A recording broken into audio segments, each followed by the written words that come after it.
વડોદરામાં શિક્ષણના નામે લૂંટ થઈ રહી છે તેવા આક્ષેપ સાથે આવેદનપત્ર આપવામાં આવ્યું, જેમાં હાથમાં પ્લેકાર્ડ સાથે આવેદનપત્ર આપવા માટે તમામ લોકો પહોંચ્યા હતા।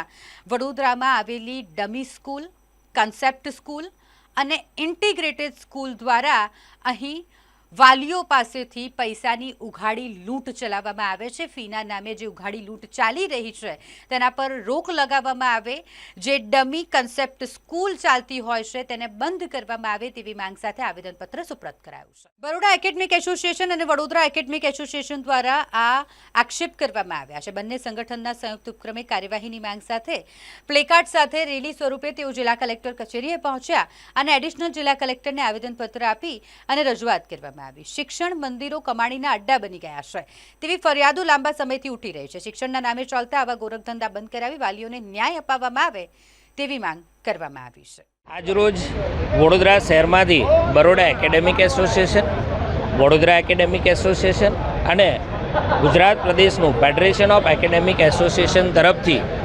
કલેક્ટરશ્રીને આવેદનપત્ર આપવા માટે આજે રેલી સ્વરૂપે અહીંયાથી અમે કલેક્ટર કચેરી જઈ રહ્યા છે। આજરોજ ગુજરાત સરકારના શિક્ષણ વિભાગના પરિપત્રો ખાનગી શાળાઓ ખુલ્લેઆમ એનો ભંગ કરી રહી છે। શાળાના કોઈપણ પ્રકારનો કર્મચારી પૈસા લઈને કે પૈસા લીધા વગર કોઈપણ પ્રકારનું ટ્યુશન શાળાના કેમ્પસમાં કે શાળાના કેમ્પસની બહાર નથી કરી શકતા એવો ગુજરાત ટ્યુશન અધિનિયમન એક્ટ 2002 છે, જેનો ખુલ્લેઆમ ભંગ કરી રહી છે। તદુપરાંત આ વેકેશનના સમયમાં ગુજરાત સરકારનો પરિપત્ર છે કે વેકેશન એ બાળકો માટે રમવાનો સમય છે, પરિવાર સાથે રહેવાનો સમય છે। આ સમય દરમિયાન શાળાનું કાર્ય બંધ રાખવું, પરંતુ ખુલ્લેઆમ સમગ્ર ગુજરાતમાં ખાસ કરીને વડોદરામાં આ પ્રકારની શાળાઓ જે છે એમનું શાળાનું કાર્ય જે છે શરૂ રાખ્યું છે। આ રીતના ગુજરાત સરકારના શિક્ષણ વિભાગના જુદા જુદા પરિપત્રો અને નિયમો જે છે એને ધોઈ પી ગયેલી આ શાળાઓ જે છે એ શાળાઓની વિરુદ્ધમાં કલેક્ટરશ્રી જે છે શિક્ષણ વિભાગના સાથે સહકારથી કડકમાં કડક કાર્યવાહી કરે એવી માંગ સાથે આવેદનપત્ર આપવા જઈ રહ્યા છે। દિલીપસિંહ ગોહિલ, પ્રમુખ federation of academic association, Gujarat પ્રદેશ। આજરોજ વડોદરા કલેક્ટર કચેરીએ વડોદરા શહેરના Vadodara academic association, Baroda academic association અને ફેડરેશન ઓફ ગુજરાત આ ત્રણેયના પ્રતિનિધિઓ, વડોદરા શહેરના ટ્યુશન ક્લાસના સંચાલકોએ વડોદરા શહેરની અંદર જે ડમી સ્કૂલો, કન્સેપ્ટ સ્કૂલો અને સ્કૂલોમાં ચાલતા કન્સેપ્ટ ક્લાસીસ જે છે એના ઉપર પ્રતિબંધ લાદવો જોઈએ એના સંદર્ભે આજરોજ અમે કલેક્ટર કચેરી આવેદનપત્ર આપવાયા છે।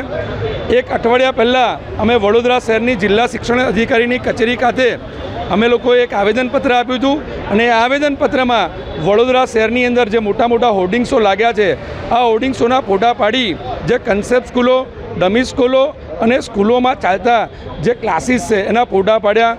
વર્તમાનપત્રોની અંદર જે જાહેરાતો હતી એ જાહેરાતોના ફોટા અમે જિલ્લા શિક્ષણ અધિકારીની કચેરીમાં રજૂ કર્યા।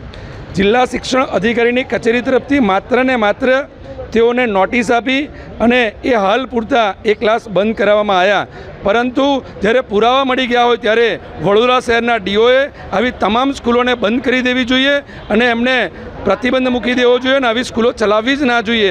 એટલે ક્યાંક ને ક્યાંક એવું લાગી રહ્યું છે કે વડોદરા શહેરની શિક્ષણ અધિકારીની કચેરી પણ ક્યાંક ને ક્યાંક આવી કન્સેપ્ટ, ડમી અને આવા કન્સેપ્ટ ક્લાસીસને ક્યાંક ને ક્યાંક પ્રત્યક્ષ કે પરોક્ષ રીતે મદદરૂપ થતી હોય એવી ક્યાંક અમને શંકા જાય છે।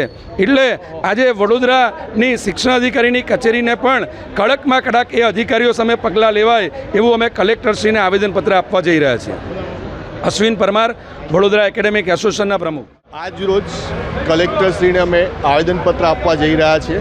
એ આવેદનપત્રમાં એવું છે કે ભાઈ અત્યારે દરેક શાળા જે એફઆરસી મુજબ જે સરકારનો નિયમ છે, સરકારના નિયમ મુજબ એફઆરસીના નિયમ કરતાં અનેક ગણી વધારે ફી ટ્રસ્ટના નામે કે કોચિંગ સેન્ટરના નામે લે છે, જેના લીધે થઈને આ કોચિંગ સેન્ટરના કારણે સરકારને કરોડો રૂપિયાની જીએસટી જે આપતા નથી અને કરોડો રૂપિયાનું નુકસાન થાય છે। આ જો જીએસટીની ચોરી કરતા હોય તો એવી સંસ્થા સરકારની દેશદ્રોહનું કામ કરે છે એ કહી શકાય।